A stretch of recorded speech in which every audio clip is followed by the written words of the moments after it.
Hello students, स्वागत है अपना क्लास जो 10th का है। नेक्स्ट चैप्टर स्टार्ट कर रहे हैं जिसका नाम है केमिकल बॉन्डिंग। ठीक है यार, इसलिए देखो होता क्या सिंपल, आपका ये जो केमिकल बॉन्डिंग चैप्टर जो है आपका 10th एसएससी वाले बच्चे हैं उनका तो केमिकल बॉन्डिंग करके सेकेंड चैप्टर नाम है वो पढ़ना है। एंड जो सीबीएसई वाले बच्चे हैं उनका कोई केमिकल बॉन्डिंग करके नेम चैप्टर नहीं है, बट जो बॉन्डिंग में हमको पढ़नी है बॉन्डिंग्स, जैसे एनी बॉन्डिंग है, कोवेलेंट बॉन्डिंग है, ये सब बॉन्डिंग्स आपको अलग अलग चैप्टर्स में पढ़ना है। ठीक है, आप जैसे मेटल नॉन मेटल चैप्टर करके है सीबीएसई वालों को, उसमें आपको ये एनी बॉन्डिंग दिया हुआ है। एंड देन आपको covalent bonding carbon compound chapter में वो गिवे है अच्छे से। ठीक है, तो आपको डिटेल में पढ़ना है अच्छे से। तो आप हम लोग ये स्टार्ट करना है, आपका ये चैप्टर का नाम बोलो क्या, केमिकल बॉन्डिंग। ठीक है यार, ये चैप्टर जो है बहुत ही बेसिक चैप्टर है केमिस्ट्री का, और आपको ये चैप्टर अभी से लेके टिल 11th में आपको मिलेगा, देन अगेन आपको 12th में भी इसके एप्लीकेशंस और यूज आएगा। जब तक भी आप केमिस्ट्री पढ़ रहे हो इसलिए तब तक आपको ये बहुत ही बेसिक चैप्टर, फंडामेंटल चैप्टर है, आपको बहुत आराम से इसको पढ़ना है। ठीक है, और आपको इसके जो इंपॉर्टेंट चीज़ें हैं वो हर जगह, और इवन आपको जो ऑर्गेनिक केमिस्ट्री होती है, ठीक है, आप 11th में जानोगे ऑर्गेनिक जो आपके कार्बन रिलेटेड जो केमिस्ट्री होती है, उनके कंपाउंड्स होते हैं, वहाँ पढ़ते हो आप, वो सब आप वहाँ भी इसका एप्लीकेशन होता है। ठीक है ना, तो आपको ये चैप्टर बहुत अच्छे से पढ़ना है। बहुत ही फंडामेंटल केमिस्ट्री का ये इनऑर्गेनिक का बहुत ही इंपॉर्टेंट चैप्टर है, इसका नाम है बोलो क्या, केमिकल बॉन्डिंग। ठीक है, मैं स्टार्ट कर रहा हूँ केमिकल बॉन्डिंग। ओके, जैसे नाम से क्लियर है बॉन्डिंग, तो बॉन्डिंग मतलब क्या, किसके बीच में बॉन्डिंग। ऑब्वियस बात है, हम लोग केमिस्ट्री पढ़ रहे हैं, केमिस्ट्री में आपको पता है एलिमेंट्स होते हैं कुछ। ठीक है, आप दोस्तों ना आपके पास टोटल 118 एलिमेंट्स डिस्कवर हो चुके हैं। आपसे बोलूँ यार, मैं अगर देखो मैटर होता है, मैटर के बाद आप वो क्या बोलते हो कि मैटर जो होता है एक्चुअली एटम से मिलके बनता है। ठीक है, अच्छा एटम जब कंबाइन करते हैं तो हम क्या बोलते हैं, एक्चुअली क्या बनता है बोलो, एटम जब कंबाइन करते हैं क्या बनता है, मॉलिक्यूल बनता है। ठीक है, अच्छा बोलूँ मैं आपसे, अगर मॉलिक्यूल है, ठीक है, तो मॉलिक्यूल में अगर बाद एटम्स का कॉम्बिनेशन हुआ है, तो ये कॉम्बिनेशन जो हुआ है, ठीक है ना, तो कॉम्बिनेशन हुआ है तो इसके पीछे ये सिंपल क्या रीजन है, क्या एक फैक्टर है एक्चुअली जो मॉलिक्यूल बना है। ठीक है ना, ऐसा क्या है जो इस मॉलिक्यूल में जो एटम्स हैं उनको हमेशा साथ में रखे। ठीक है ना, जैसे आपसे मैं एग्जांपल बोलूं कि CO2 है आपका, ठीक है, कार्बन डाइऑक्साइड है, CO2 में क्या होता है, एक कार्बन है, दो ऑक्सीजन है। ठीक है, तो ये मॉलिक्यूल है, इसमें ऐसा क्या है फैक्टर, ऐसा क्या है जो इस कार्बन को इन दोनों ऑक्सीजन के साथ हमेशा अटैच रखा है। ठीक है ना, तो किसी भी मॉलिक्यूल में जो एटम्स हैं कंबाइंड है, जो एटम्स का कॉम्बिनेशन से बना मॉलिक्यूल, तो जो एटम कंबाइंड है एक्चुअली, तो ऐसा क्या है जो इनको हमेशा कंबाइंड रखता है, होल्ड रखता है। ठीक है ना, तो एक्चुअली हम उसे ही बोलते हैं केमिकल बॉन्ड। आपको फर्स्ट डेफिनेशन आपसे पढ़ने वाले हैं, केमिकल बॉन्ड क्या होता है। केमिकल बॉन्ड तो आपसे बोलूं मैं क्या होता है केमिकल बॉन्ड, आप क्या बोलोगे, simple, it is the simple force of attraction by which these atoms are combined, these atoms are bound in the molecule। ठीक है ना, तो किसी भी मॉलिक्यूल में जो एटम्स कंबाइंड है, जो बाइंड है, साथ में है, तो जो फोर्स ऑफ अट्रैक्शन, अच्छा अट्रैक्शन है तभी तो हमेशा ये साथ पास में है, नहीं अगर रिपल्शन होता तो पास में नहीं होते ना, रिपल्शन दूर रहते हैं। ठीक है, तो ये एटम्स के बीच में अट्रैक्शन ही है, जो ये फोर्स ऑफ अट्रैक्शन जो किसी भी मॉलिक्यूल में एटम्स को कंबाइन रखे, साथ में रखे, बांधे रखे, उसी फोर्स ऑफ अट्रैक्शन को इसलिए बोलते हैं क्या बोलो, यो केमिकल बॉन्ड।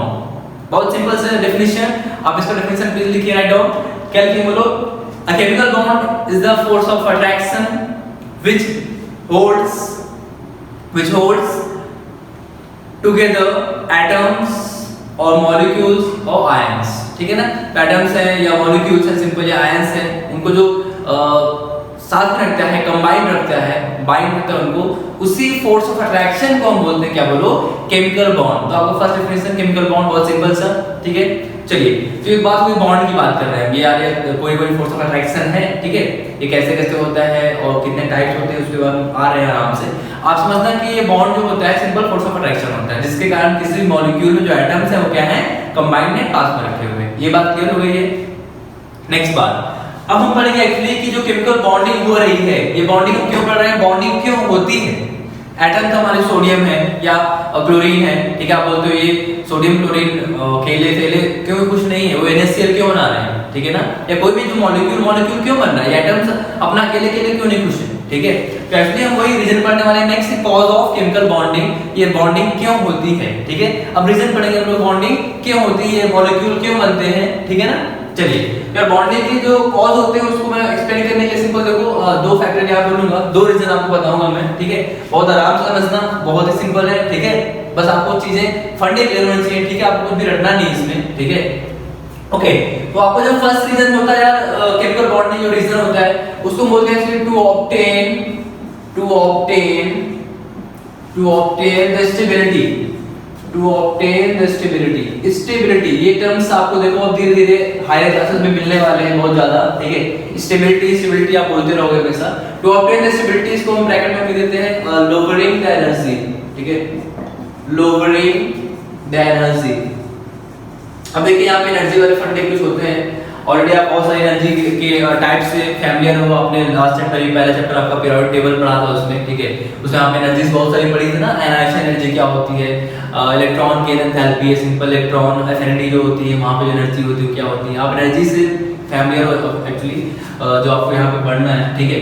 मैं आपसे बोलूंगा टू ऑब्टेन द स्टेबिलिटी का मतलब क्या है, क्या एनर्जी में यहाँ पे लिखा हूँ टू लोअर द एनर्जी, ठीक है। तो एक बात आप ये दिमाग में बसा लो, ठीक है, आपको हमेशा जब तक आप पढ़ने वाले हो केमिस्ट्री आपको हर जगह ये यूज होने वाला है, क्या जिस भी सिस्टम की एनर्जी ज्यादा होती है ना उस सिस्टम की स्टेबिलिटी जो होती है क्या होती है बोलो, कम होती है, ठीक है ना। तो यहाँ पे जैसे आप सिंपल स्लोगन याद रख लो केमिस्ट्री में क्या कि less the energy more the stability, ठीक है ना, less the energy more the stability. किसी भी सिस्टम की जो एनर्जी है वो अगर कम है, ठीक है, तो उसकी स्टेबिलिटी क्या होगी, ज्यादा होगी। ये सिंपल याद रखना बात को। अरे आप सिंपल अपने एग्जांपल समझो कि आप मान लीजिए बहुत हाई एनर्जी रखे हो, जैसे सिंपल, ठीक है, बहुत खा पी बिल्कुल बैठे हो, बहुत एनर्जी है आपके पास, तो अगर आपके पास अच्छी खासी एनर्जी है, बहुत एनर्जी है, ज्यादा एनर्जी है, तो क्या आप बिल्कुल शांत बैठोगे, शांत नहीं बैठोगे, ठीक है ना। आप क्या करोगे, बहुत ही रिएक्टिव होगे, बहुत ये कहीं यहाँ भागोगे वहां करोगे, ये कुछ काम करोगे, बहुत काम करोगे मतलब, ठीक है ना, बहुत रिएक्टिव होगे, आप बिल्कुल भी स्टेबल नहीं बैठोगे, ठीक है। मेरा मतलब ये सिंपल कि आपका अगर एनर्जी अच्छी खासी है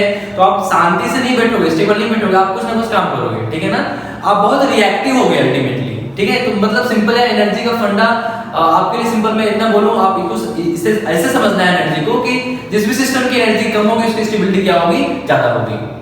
आपको मैं अगर सिंपल बोलूं 2 दिन आप खाना नहीं खाइए, ठीक है, आपको एनर्जी नहीं मिलेगी। आप अगर 2 दिन खाना नहीं खाएंगे आप क्या होगा, दिल स्लो डाउन, बिल्कुल स्लो हो जाएंगे, ठीक है, और क्या बोलोगे, स्टेबल हो जाओगे, आप बिल्कुल शांत बैठे रहोगे, बिल्कुल रिएक्टिव नहीं होंगे। आपको बोले कोई चलो मैच खेलने देते, कुछ करने देते, आप नहीं जाओगे, बिल्कुल स्टेबल बैठे रहोगे। तो ये मतलब बोल रहा हूं मैं, जिसकी भी एनर्जी कम होती है, लो होती है, उसकी स्टेबिलिटी ज्यादा होती है, वो स्टेबल रहता है, कुछ करना नहीं चाहता है, वो रिएक्टिव नहीं है, वो रिएक्शंस नहीं करने चाहते हैं, ठीक है ना। और जिनके पास एनर्जी ज्यादा है वही रिएक्टिव होते हैं, वही क्या करते हैं, रिएक्शन करते हैं, ठीक है। बस आपके लिए एक लाइन ये क्या बोलो, हमेशा आपको याद रखना है कि less the energy more the stability, ठीक है ना। तो अगर एक्चुअली स्टेबिलिटी के लिए सब हो रहा है, ठीक है ना, यहाँ पे जो भी बॉन्डिंग होती है वो स्टेबिलिटी के लिए होती है, सिस्टम की एनर्जी डिक्रीज करने के लिए होती है, कम करने के लिए होती है, ठीक है ना। चलिए, तो पहला मैं आपको जो ये फंडा बता रहा हूँ रीजन का बॉन्डिंग का, वो मैं बता रहा हूँ क्या बोलो, टू ऑब्टेन द स्टेबिलिटी या और टू लोअर द एनर्जी। अब देखो इसमें एनर्जी कैसे लोअर होती है, जब बॉन्डिंग होती है, जब दो एटम्स आते हैं पास में मॉलिक्यूल बनाते हैं, तो कैसे उसमें एनर्जी कम होती है, आप मैं थोड़ा सा एक्सप्लेन कर रहा हूँ, आराम से तो समझना, ठीक है। अब देखो हम पढ़ क्या रहे हैं, मॉलिक्यूल बना रहे हैं, मॉलिक्यूल में क्या होता है, एटम्स कंबाइन करते हैं, ठीक है ना। तो एटम जब कंबाइन करेंगे, मान लो 2 एटम्स कंबाइन कर रहे हैं, आराम समझना। अच्छा आपको पता है एटम में यार क्या क्या होता है बोलो, बीच में क्या होता है बोलो, न्यूक्लियस होता है, और हमारे जो बाहर सेल्स होती हैं, इस न्यूक्लियस के बाहर क्या बोलते हैं, सेल्स ना, यहाँ पे क्या होते हैं, इलेक्ट्रॉन मूव करते हैं। न्यूक्लियस में क्या क्या होता है बोलो, न्यूट्रॉन है, प्रोटॉन। ये आपको बेसिक आइडिया है किसी भी एटम के स्ट्रक्चर का, ओके। नेक्स्ट थिंग हम अब पढ़ रहे हैं कि 2 एटम जब अप्रोच कर रहे हैं, मॉलिक्यूल बनाने के लिए आ रहे हैं, ठीक है, यार एटम्स कंबाइन करेंगे तभी मॉलिक्यूल बनेगा ना, ठीक है। अब देखो यहाँ पे जब 2 एटम अप्रोच करते हैं क्या होता है फंडा, मैं यहाँ पे क्यों नॉन स्टेबिलिटी एनर्जी की बात क्यों कर रहे हैं, यहाँ पे आराम समझना। देखो ये 2 एटम है, अब देखना यहाँ पे, ये इसका न्यूक्लियस है, बोलो कौन सा चार्ज, मैं बोल देता हूँ, मान लीजिए एक ए है एटम, ए का एटम का नाम क्या बोलो, बी है, इसके मैं न्यूक्लियस को बोल देता हूँ, ये है Na, न्यूक्लियस ऑफ ए, ये है Nb, न्यूक्लियस ऑफ बी। इन टर्म से मत जाना, आराम से समझना, सिंपल सी बात क्या है, क्या है 2 एटम्स आपस में आते हैं, पास-पास आते हैं, ठीक है। तो होता क्या है, देखो न्यूक्लियस, इसका न्यूक्लियस, इसका न्यूक्लियस, दोनों न्यूक्लियस में क्या चार्ज बोलो, एक बार प्लस चार्ज, तो दोनों आपस में बोलो कौन सा फोर्स लगाएंगे। अरे ये आपको पता है, आपने पढ़ा आराम से कि जो सेम चार्ज होते हैं क्या करते हैं, रिपेल करते हैं, और अपोजिट चार्ज क्या करते हैं बोलो, अट्रैक्ट करते हैं, ठीक है ना। तो यहाँ पे सिंपल समझना कि ये न्यूक्लियस, इसका न्यूक्लियस, दोनों आपस में बोलो कौन सा फोर्स लगाएंगे, रिपल्सन, यहाँ पे रिपल्सिव फोर्स लगेगा, ठीक है। एंड यहाँ पे देखिए आराम से, इसका न्यूक्लियस और इसका इलेक्ट्रॉन, ठीक है, इस वाले का न्यूक्लियस और दूसरे वाले का क्या, इलेक्ट्रॉन, सेम वे इसका न्यूक्लियस और इसका इलेक्ट्रॉन। अब बताओ ये प्लस चार्ज, ये नेगेटिव चार्ज, या ये प्लस चार्ज, ये नेगेटिव चार्ज, बताओ दोनों क्या है, अपोजिट चार्ज है। अगर अपोजिट चार्ज है क्या सिंपल क्या होगा बोलो, इन दोनों के बीच में कौन सा फोर्स लगेगा बोलो, अट्रैक्शन फोर्स। ठीक है, आपके लिए सिंपल बात मैं ये बोल रहा हूँ कि जब दो एटम अप्रोच करते हैं तो पता है इनके बीच में force of attraction and repulsion दोनों काम करते हैं, दोनों लगते हैं। ठीक है ना, रिपल्सन कैसे लगेगा, सेम लोगों के बीच में सेम चार्ज, और अट्रैक्शन कैसे लगेगा, अपोजिट। ठीक है, तो अट्रैक्शन रिपल्सन दोनों लगता है, बट अगर दो एटम अप्रोच कर रहे हैं, पास में आ रहे हैं, इसका मतलब कौन सा फोर्स डोमिनेट करेगा बोलो, फोर्स ऑफ अट्रैक्शन। ऑब्वियस बात है, दो लोग अगर पास में आ रहे हैं, दो लोग अगर, तो अट्रैक्शन लगा हो तभी आ रहे हैं। ठीक है, रिपल्सन लगे तो क्या दूर भागेंगे ना। ठीक है, तो अगर दो एटम्स अप्रोच कर रहे हैं और वो पास में आ रहे हैं, अप्रोच कर रहे हैं, इसका मतलब वहां पे जो फोर्स ऑफ अट्रैक्शन डोमिनेट कर रहा है, इसका मतलब ये नहीं वहां पे केवल फोर्स ऑफ अट्रैक्शन लग रहा है, मैं आपको बस ये बताना चाहता हूं। ठीक है ना, चलिए आपके लिए सिंपल क्या है, जब दो एटम्स अप्रोच करते हैं तो यहाँ पे फोर्स ऑफ अट्रैक्शन रिपल्सन दोनों काम करते हैं, बट अगर they are approaching each other, अब क्या बोलोगे कि force of attraction will dominate. ठीक है ना, और एक बात याद रखना आराम से कि जब किसी भी सिस्टम में दो लोग आ रहे हैं पास में, वहां पे अट्रैक्शन लग रहा है ना, तो अट्रैक्शन अगर लग रहा है, पास में आ रहे हैं, तो डिस्टेंस जैसे जैसे कम होता है ना, जैसे जैसे डिस्टेंस कम होता है तो क्या होता है ना, इनकी एनर्जी क्या करती है पता है, डिक्रीज करती है। ठीक है, इसकी जो सिस्टम की एनर्जी क्या करती है, डिक्रीज करती है। और आपसे मैं पहले बोल चुका हूँ, जिस सिस्टम की एनर्जी डिक्रीज करेगी मतलब उसकी स्टेबिलिटी क्या होगी, इंक्रीज करेगी। एनर्जी का फंडा एग्जैक्टली क्या होता है, चार्ज के रिस्पेक्ट में मैं आपको सिंपल आप नेक्स्ट क्लासेस में पढ़ोगे, या सिंपल नेक्स्ट ईयर में मैं बोलूँ 11th में आप अच्छे से डिटेल में जानोगे। ठीक है ना, मैं आपको उसमें नहीं ले जा रहा हूँ। आप ये सिंपल यार ये बात समझ लेना कि जब दो अपोजिट चार्ज हैं वो पास में आ रहे हैं, अट्रैक्ट कर रहे हैं, तो पास में आने से उस सिस्टम की एनर्जी क्या होती है, डिक्रीज करती है, और एनर्जी अगर डिक्रीज करी है मतलब उनका स्टेबिलिटी क्या होगा, इंक्रीज करेगा। ये बात क्लियर हो गई है क्या, ये बात क्लियर हो गई ना। ठीक है, तो समझ लेना इसमें हम वही पढ़े ना, स्टेबिलिटी बढ़ेगी, क्यों बढ़ेगी बताओ अच्छा, एनर्जी क्यों क्या होगी, डिक्रीज करेगी। जब दो एटम अप्रोच करेंगे, दोनों फोर्स लगेंगे, अट्रैक्शन डोमिनेट करेगा मतलब कि अट्रैक्शन अगर डोमिनेट कर रहा है तो सिस्टम की एनर्जी हमेशा क्या होगी, लोअर होगी, डिक्रीज करेगी, दैट्स व्हाई स्टेबिलिटी क्या कर जाएगी, इंक्रीज कर जाएगी। और सब कुछ यहाँ पे पूरी बॉन्डिंग में हम ये पढ़ेंगे, स्टेबिलिटी का खेल होता है एक्चुअली। बॉन्डिंग केवल स्टेबिलिटी अटेन करने के लिए होती है, ऑपरेट करने के लिए होती है। ठीक है, चलिए नेक्स्ट थिंग। अच्छा, वन मोर क्वेश्चन, आपके दिमाग में एक बात चल रही होगी कि ये जो एटम आ रहे हैं पास पास, क्या हमेशा पास पास आते रहेंगे, क्या हमेशा यहाँ फोर्स ऑफ अट्रैक्शन डोमिनेट करता रहेगा? तो आंसर है नहीं। क्यों? देखो अट्रैक्शन लग रहा है, बट एक मिनिमम डिस्टेंस के बाद, ये डिस्टेंस अगर यहाँ मिनिमम हो जाएगी, उसके बाद क्या होगा ना कि ये न्यूक्लियस के बीच में या इलेक्ट्रॉन के बीच में same charge, force of repulsion will dominate. अब रिपल्सन डोमिनेट करना स्टार्ट कर देगा एक डिस्टेंस के बाद। ठीक है ना, तो उसके बाद डिस्टेंस का मतलब नहीं है, उसके बाद तो दोनों का अप्रोच करने का मतलब नहीं। क्यों?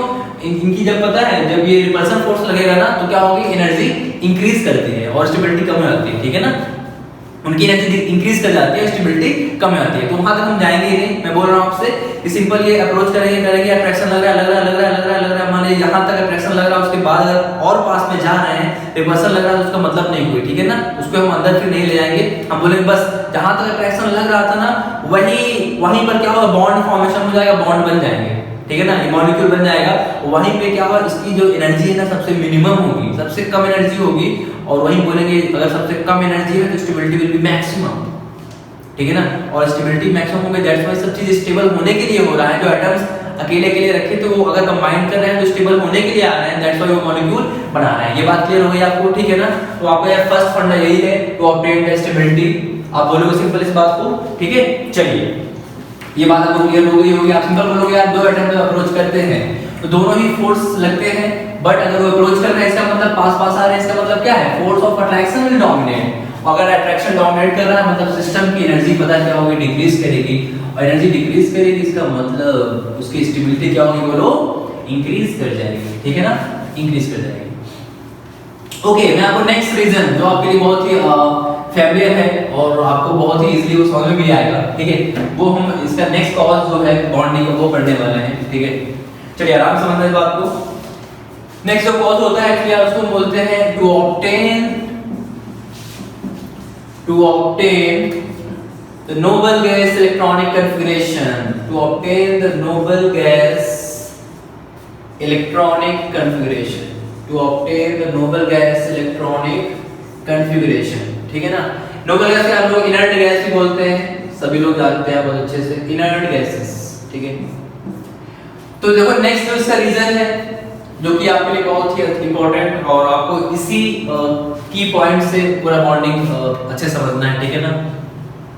हम क्या बोल रहे हैं, to obtain the noble gas electronic configuration. तो यहाँ पे लिखा है नोबल गैस जैसा सब लोग इलेक्ट्रॉनिक कन्फिगरेशन अटेन करना चाहते हैं, ऑब्टेन करना चाहते हैं। ऐसा क्यों? ऐसा क्यों आप क्या बोलोगे? आपको पता है नोबल गैस क्या होते हैं, बहुत ही स्टेबल होते हैं। स्टेबल क्यों होते हैं? वो रिएक्शन नहीं करते हैं, ठीक है। आप बोलते हैं नोबल गैस जो होते हैं वो क्या होते हैं, वो कंपाउंड नहीं बनाते हैं नॉर्मल जनरल कंडीशंस में, वो कंपाउंड नहीं बनाते हैं। कंपाउंड नहीं बनाते मतलब कि वहां पे ऐसे अप्रोचिंग वगैरह नहीं होती, ठीक है, वहां पे बॉन्डिंग नहीं होती, वहां पे कंपाउंड वो नहीं बनाते हैं, मतलब वो क्या है, स्टेबल है, बहुत स्टेबल है। क्यों? वो कंपाउंड नहीं फॉर्म कर रहे हैं। अगर वो स्टेबल है, नोबल गैस स्टेबल है, कंपाउंड नहीं फॉर्म कर रहे हैं, तो उनका देखा गया क्या बोलो, इलेक्ट्रॉनिक कन्फिगरेशन। उन्होंने देखा कि ये नोबल गैस शांत क्यों बैठे हैं, बिल्कुल रिएक्शन नहीं कर रहे हैं, बिल्कुल अनरिएक्टिव है, रिएक्शन नहीं कर रहे हैं, बिल्कुल स्टेबल है। तो ऐसा क्या है जो स्टेबल है? तो देखा गया इनका इलेक्ट्रॉनिक कन्फिगरेशन क्या, आप बताओ जल्दी से बताओ। नोबल गैस कौन सी होती है? याद है सबको, helium, neon, argon, krypton, xenon and then radon. बोलिए जल्दी से, हीलियम कितना होता है इलेक्ट्रॉनिक कन्फिगरेशन 2, नियॉन 10 होता है ना, कितना आएगा 2,8 लिख लेते हैं यहाँ पे 2, ये है 10, 10 + 8 18, 18 2 = 36, 18 3 = 54 एंड 86, ठीक है। ओके चलिए यहाँ पर 2 2,8 हो गया, ये बोलो कितना होता है 2 8 8 and this one is 2 8 18 8, okay, and this one is 2, 8, 18, 18, 8 and this one is 2, 8, 18, 32, 18, 8। यार सब लोग आप ऑलरेडी ये पढ़ के आए हो, ठीक है। अब देखो यार सब में देखो जितने नोबल गैस है इनका इलेक्ट्रॉनिक कन्फिगरेशन अगर हम गौर से देखें, देखो हीलियम को छोड़ के, हीलियम के लास्ट शेल में या एक ही शेल उसका, उसमें कितने 2 इलेक्ट्रॉन है, ठीक है। और सबकी वैलेंस शेल समझते हो ना, लास्ट वाली शेल में सब में कितने बोलो है 8 इलेक्ट्रॉन, सब में कितने बोलो 8 इलेक्ट्रॉन्स हैं, ठीक है। तो एक्चुअली हम बोलते हैं कि ये हीलियम को क्या हम बोलते हैं ड्यूप्लेट मतलब इसी लास्ट शेल में या एक जो इसका एक शेल है वही लास्ट शेल इसका कितना 2 इलेक्ट्रॉन ड्यूप्लेट बोलते हैं। और जितने भी 8 इलेक्ट्रॉन्स होते हैं लास्ट शेल में उसको बोलते हैं इसका ऑक्टेट कंप्लीट है। क्या बोल कंप्लीट है? ऑक्टेट, इसको बोलते हैं ऑक्टेट और 2 फॉर ड्यूप्लेट, ठीक है। अब देखो नोबल गैस रिएक्शन नहीं करते हैं, स्टेबल होते हैं, तो देखा गया उनका इलेक्ट्रॉनिक कन्फिगरेशन और पाया गया क्या इनकी लास्ट शेल में इनका ड्यूप्लेट या ऑक्टेट क्या है, कंप्लीट है, ठीक है। तो बस यही वो लड़ाई चलती रहती है पूरी बॉन्डिंग में। कौन सी लड़ाई? नोबल गैस जैसा इलेक्ट्रॉनिक कन्फिगरेशन अटेन करना, ठीक है। वो रिएक्शन नहीं करते हैं, स्टेबल होते हैं, इनका इलेक्ट्रॉनिक कन्फिगरेशन देखा गया और कन्फिगरेशन देखने के बाद पाया गया ये स्टेबल कन्फिगरेशन है। तो सभी जितने भी बाकी एलिमेंट्स हैं वो सभी इस टाइप के कन्फिगरेशन को अटेन करना चाहते हैं। तो all the elements are participating in the bonding by losing, gaining or sharing the electrons to attain this nearest noble gas electronic configuration. Very important this term, nearest noble gas electronic configuration, ठीक है। Simple आपको इस बात को आराम से लिखना है। सेकंड पॉइंट में क्या बोलो कि inert gases are very stable, they don't react with others, ठीक है। That's why it is believed to their configuration is actually stable configuration and all other elements are participating in the bonding, chemical bonding. All the elements are participating in the bonding by losing, gaining or sharing the electrons to obtain nearest noble gas electronic configuration, ठीक है ना। जैसे आपसे बोलूं मैं कि आपको मान लीजिए बाजू में सिंपल पास में कोई लग्जरी कार है अच्छी सी, ठीक है, तो आपको सिंपल क्या मन करेगा कि मेरे पास ये वाली कार हो, ठीक है ना। ऐसा नहीं कि आप पास वाले के पास से सिंपल क्या हो इंस्पायर हो कि यहाँ पे इसकी मैं लग्जरी कार है वैसा मेरे पास हो जाए, ऐसा नहीं आप अपना प्राइवेट जेट का सोचने लगोगे, ठीक है ना, ऐसा तो नहीं है, ठीक है। चलिए तो आपको मैं बोल रहा हूँ जितने भी एलिमेंट्स होंगे वो अपने नियरेस्ट नोबल गैस जैसा बनना चाहेंगे, नियरेस्ट नोबल गैस जैसा इलेक्ट्रॉनिक कन्फिगरेशन करना चाहेंगे। आई थिंक आपको बात क्लियर हो गई है। ये सेकंड रीजन बहुत ही आपके लिए इंपॉर्टेंट, आपको बस इसी चीज को ध्यान में रखते हुए सभी बॉन्डिंग के फंडे समझने हैं कि यार सभी लोग यहाँ बॉन्डिंग करेंगे, मतलब बॉन्डिंग क्यों करेंगे बताओ, इस टाइप के इलेक्ट्रॉनिक कन्फिगरेशन को अटेन करने के लिए। और इस टाइप के इलेक्ट्रॉनिक कन्फिगरेशन को अटेन क्यों करेंगे? क्यों? उनको पता है नोबल गैस क्या होते हैं, स्टेबल होते हैं, वो रिएक्शन नहीं करते हैं, वो स्टेबल हैं, तो उनका इलेक्ट्रॉनिक कन्फिगरेशन हम भी ले लेंगे अगर, तो हम भी क्या हो जाएंगे बोलो, स्टेबल हो जाएंगे, तो हम भी रिएक्शन नहीं करेंगे। सब लोग जितने भी एलिमेंट्स हैं क्या होना चाहते हैं, स्टेबल होना चाहते हैं। तो ये आपका सेकंड रीजन था, ठीक है, ये है आपका सेकंड रीजन। तो आई थिंक आपका जो दो मेन रीजन है, ठीक है, पहला तो आपका टू लोअर द एनर्जी या simple to obtain the stability, और दूसरा भी स्टेबिलिटी के लिए ही है, बट यहाँ पे स्टेबिलिटी दूसरे वे में देख रहे हैं, electronic temperature of noble gases के रिस्पेक्ट में हम बात कर रहे हैं। चलिए, ये दो बहुत ही इंपॉर्टेंट रीजन है जिसके कारण ये बॉन्डिंग होती है, ठीक है ना। बॉन्डिंग इसी रीजन से चलते होती है। आपने जान लिया केमिकल बॉन्ड क्या होता है, बॉन्डिंग क्यों होती है, ये भी जान लिया, ठीक है। अभी हम स्टार्ट करने वाले हैं केमिकल बॉन्ड्स के टाइप्स होते हैं, types of chemical bond, types of chemical bond, types of chemical bond, ठीक है, types of chemical bond. Okay, आइए यहाँ अच्छा यार, जो केमिकल बॉन्ड होते हैं आपके यहाँ दो टाइप के बेसिकली होते हैं, हम दो टाइप में इसको डिवाइड करते हैं अपन लोग। पहला होता है एक स्ट्रॉन्ग बॉन्ड्स की लिस्ट होती है, और दूसरे होते हैं हमारे वीक बॉन्ड्स, ठीक है। आपको वीक बॉन्ड्स सिलेबस पे नहीं पढ़ने, आप 11th में आओगे वहां से डिटेल में पढ़ोगे। आपको यहाँ पे केवल स्ट्रॉन्ग बॉन्ड्स पढ़ने हैं, ठीक है ना। Strong bonds, strong bonds, strong bonds जो होते हैं एक्चुअली वो 4 टाइप्स के होते हैं, ठीक है, बट आपको चारों नहीं पढ़ने हैं, 3 पढ़ने हैं, बट आप नाम जानो चारों का, ठीक है। पहला आपका होता है वेरी इंपॉर्टेंट आयनिक बॉन्ड, आयनिक बॉन्ड, या इसका दूसरा नाम होता है इलेक्ट्रोवैलेंट बॉन्ड, इलेक्ट्रोवैलेंट बॉन्ड, ठीक है, आराम से मतलब आयनिक बॉन्ड हो गया। सेकंड होता है आपका कोवैलेंट बॉन्ड, कोवैलेंट बॉन्ड, ठीक है, covalent bond, covalent bond. Then third होता है आपका coordinate bond, coordinate, coordinate bond, ठीक है। ओके, लास्ट वन इज, अच्छा कोऑर्डिनेट बॉन्ड के एक और नाम देते हैं हम लोग, इसको बोलते हैं dative bond, DATIV, dative bonding, ठीक है, डेटिव बॉन्ड। हम ये सब पढ़ेंगे आराम से, आपको ये 3 सिलेबस से पढ़ने हैं। लास्ट वाला आप नाम जान लीजिए, आप 11th में अच्छे से आओगे तब जानोगे, ठीक है। मेटालिक बॉन्ड बोलते हैं लास्ट वाले को, ठीक है, मेटालिक बॉन्ड। ये 4 टाइप की जो बॉन्डिंग होती है वो स्ट्रॉन्ग बॉन्डिंग होती है, ठीक है, और वीक बॉन्डिंग वैसे जो होती है जैसे हाइड्रोजन बॉन्डिंग है, और बहुत सारे बॉन्डेबल फोर्स होते हैं वो भी वीक बॉन्डिंग के अंदर आते हैं, वो आपको अभी नहीं पढ़ना है। आपके लिए जो इंपॉर्टेंट मतलब की बात है, ये 4 टाइप की बॉन्डिंग है जिसमें आपको 3 पढ़ना है। मैं स्टार्ट कर रहा हूँ फर्स्ट, बहुत ही इंपॉर्टेंट, बोलो क्या, हेडिंग डालिए, पहला बॉन्डिंग कौन सा, आयनिक बॉन्डिंग। आयनिक बॉन्डिंग पढ़ने वाले हैं हम लोग। आयनिक बॉन्डिंग क्या होती है, कैसे होती है, कब होती है, आराम से सीखेंगे इसको, ठीक है। आप लोग थोड़ा धैर्य से इस चैप्टर को पढ़ेंगे, बहुत ही इंपॉर्टेंट चैप्टर, अगेन मैं बोल रहा हूँ। चलिए, तो आपका आ गया है ionic bonding, ionic bonding. Okay, what is ionic bonding actually, आप इसका आराम से नाम देखिए क्या है, आयनिक बॉन्डिंग। आयनिक, आयनिक मतलब आयंस की बॉन्डिंग। आयन समझते हो आप लोग, पहली बात आयन समझते हो ना, जिनमें कोई चार्ज होता है, ठीक है ना। आपको पता है जो एटम होते हैं, एटम में 3 सब एटॉमिक पार्टिकल्स होते हैं, electron, proton and neutron. Proton neutron तो न्यूक्लियस में रहते हैं हमेशा, उनका ट्रांसफर कभी नहीं होता है, वो कभी आने जाने काम नहीं करते हैं। आपको जो इलेक्ट्रॉन्स होते हैं शेल में, ठीक है, इलेक्ट्रॉन्स केवल ट्रांसफर होते हैं, वैलेंस शेल वाले इलेक्ट्रॉन्स होते हैं वो उनका आना जाना लगा रहता है, ठीक है। और जब इलेक्ट्रॉन जाते हैं, आप पता है ना कौन सा चार्ज होता है, बोलो प्लस चार्ज, और बनते हैं कैटायंस। और जब इलेक्ट्रॉन आते हैं तो आएगा माइनस चार्ज, क्यों, इलेक्ट्रॉन पे कौन सा होता है, माइनस चार्ज, तो जब आएगा तो माइनस चार्ज आएगा, और जितने इलेक्ट्रॉन आएंगे उतने का माइनस चार्ज आएगा और बनाएगा एनायन, ठीक है ना। एनायंस और कैटायंस बनते हैं, इनको आयंस हम सिंपल बोलते हैं। क्या सिंपल है, it is the bonding between the ions. कौन से आयंस बोलो, अपोजिट आयंस। कौन कौन से, कैटायंस एंड एनायंस। तो पहला आपका लाइन लिखोगे क्या, it is the bonding between the cations and anions. Please write down first definition, इसके कई वे में हम डेफिनेशन पढ़ेंगे इसका आयनिक बॉन्डिंग का, ठीक है। तो फर्स्ट क्या होता है, सिंपल नाम से जो क्लियर हो रहा है, it is the bonding between cations and anions. ये क्लियर हो गया है। मैं इसके एग्जांपल्स में आराम से आपको समझाऊंगा क्या होता है कैटायन कैसे बनता है, एनायन कैसे बने, क्या होती है बॉन्डिंग इसकी, ठीक है।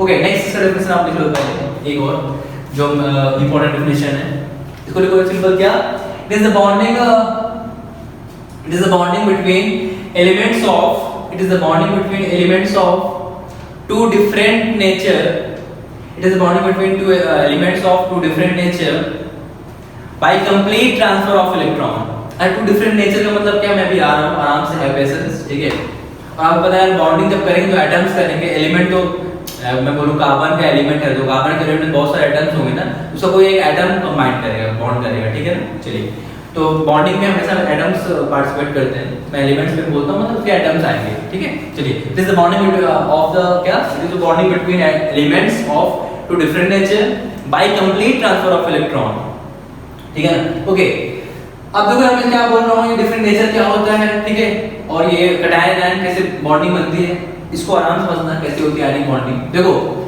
आपने पीरियोडिक टेबल पढ़ रखा ऑलरेडी, ठीक है, पीरियोडिक टेबल पढ़ रखा, आपको पता है जो आपका ग्रुप 1 होता है, ग्रुप 1 पता है सबको कौन होते हैं, ये अलीना की तरफ से फरियाद होती है, अलीना की तरफ से फरियाद, ये ग्रुप 1 होता है। अब पता ग्रुप 2 में कौन कौन बोले हमारे यहाँ पे सब, वही बेटा मांगे कार स्कूटर बाप राजी, ठीक है ना, ये सब आप पढ़ के आए हो। थर्ड ग्रुप, ये ग्रुप 2 है, ठीक है। देन आपको ये 10 स्मॉल ग्रुप्स हैं, डी ब्लॉक एलिमेंट्स आपको भी नहीं पढ़ने हैं, मैं G13 की बात कर रहा हूँ। ग्रुप 13 बोलो क्या था यहाँ पर, बाल गंगाधर इंडियन तिलक, बाल गंगाधर इंडियन तिलक, चलिए इनकी बात करूँ अगर मैं। अरे देखो यार, आपको पता है ना यहाँ पे इन सब का अगर आप इलेक्ट्रॉनिक कन्फर्मेशन निकालोगे, ठीक है, तो लास्ट में जो वैलेंस शेल में इलेक्ट्रॉन या बोलो वैलेंस इलेक्ट्रॉन कितने आएंगे बताओ, एक आएगा, ठीक है। देखो यहाँ पे 1 होता है ना, इसका कितना होता है 3, 2,1, इसका कितना होता है 11, 2,8,1, ये 19, 2,8,8,1, ठीक है ना। तो ग्रुप 1 में यार सिंपल समझ लो, ग्रुप 1 में जो वैलेंस इलेक्ट्रॉन होते हैं, वैलेंस इलेक्ट्रॉन बोलो कितने होते हैं 1, ऐसे ही G2 में कितने होते हैं बोलो 2 होते हैं, ठीक है ना। बेरिलियम बोलो कितना होता है बोलो 4 आएगा, 2,2, ये कितना आएगा बोलो 12 आता है, 2,8,2, ये सब आप करके आए ऑलरेडी, ठीक है। चलिए, इन सेम में यहाँ पे G13 जो है आपका, बोलो कितना बैलेंस इलेक्ट्रॉन आएगा पता है ना, 3 आएंगे यहाँ पे बैलेंस इलेक्ट्रॉन, क्यों, ये 5, 2,3, ये 13, 2,8,3, ये क्लियर बात। चलिए, अब आराम से समझना इस बात को। यार ये पता है G1, G2 और G13 के जितने भी एलिमेंट्स हैं क्या है बोलो मेटल्स हैं, मैं हाइड्रोजन की बात नहीं कर रहा हूँ, हाइड्रोजन तो नॉन मेटल होता है, ठीक है। चलिए, ये मेटल्स हैं, तो मेटल्स में आप अगर बैलेंस इलेक्ट्रॉन देखो 1, 2 और 3 इलेक्ट्रॉन है, ठीक है। अच्छा, ये क्या है, ये भी सिंबल क्या करना चाहेंगे, अभी ये स्टेबल नहीं है, जब ये अपना ये एटम एटॉमिक स्टेट में है सिंबल, यहाँ पे जब ये इनमें कोई ट्रांसफर आयन वगैरह आयंस वगैरह नहीं आए तो अभी स्टेबल नहीं है, क्यों, इनके जो लास्ट शेल में इलेक्ट्रॉन तो है ना 1, 2 और 3, तो अभी तो स्टेबल नहीं होंगे। जैसे मैं एग्जांपल ले रहा हूँ, सोडियम मान लीजिए है, तो 2,8,1 होता है 11 सोडियम का, अभी बताओ ये स्टेबल है क्या, अरे बिल्कुल नहीं। आपको पता है स्टेबिलिटी का मतलब क्या, electronic confirmation of noble gases को अटेन करना, ठीक है ना। तो अभी क्या यहाँ पे लास्ट में इसके 8 इलेक्ट्रॉन आए हैं, क्या इसका ऑक्टेट कंप्लीट नहीं हुआ है ना। इस सोडियम में पास में किसके बोलो 10 वाले के पास, 10 कौन, नियॉन, तो नियॉन जैसा बनना चाहेगा 2,8 करना चाहेगा, तो ये अभी 281 है, अभी तो स्टेबल नहीं है, तो क्या करेगा इलेक्ट्रॉन लॉस कर देगा, तब 28 बन जाएगा, सिंपल सा, ठीक है। मैं ये बोल रहा हूँ कि देखो G1, G2 और G13 जो हमारे एलिमेंट्स हैं, जो मेटल्स जनरली होते हैं, उनकी जो वैलेंस शेल में इलेक्ट्रॉन होते हैं 1, 2 और 3 होते हैं, तो इनके लिए इजी क्या है ऑक्टेट कंप्लीट करने के लिए, इनके लास्ट शेल में 8 इलेक्ट्रॉन करने के लिए इजी क्या है बताओ। जैसे मान लो ग्रुप 1 है, तो इसके लिए इजी क्या है, एक इलेक्ट्रॉन लॉस करना या 7 इलेक्ट्रॉन गेन करना, ऑब्वियस बात है एक इलेक्ट्रॉन लॉस करना। इन सेम वे यहाँ पे देखो G2 के पास, इसको इजी क्या है 2 इलेक्ट्रॉन लॉस करना या 6 इलेक्ट्रॉन गेन करना, ठीक है ना। आपने ऑलरेडी पढ़ रखा पीरियोडिक टेबल में कि इलेक्ट्रॉन लॉस करते हैं तो सिंपल क्या एनर्जी बोलते हैं, जब आता है इलेक्ट्रॉन तब क्या एनर्जी का फंडा होता है, नहीं आयनाइजेशन एनर्जी, इलेक्ट्रॉन केंद्रित एंथैल्पी, वो सब आप पढ़ के आए हो, ठीक है।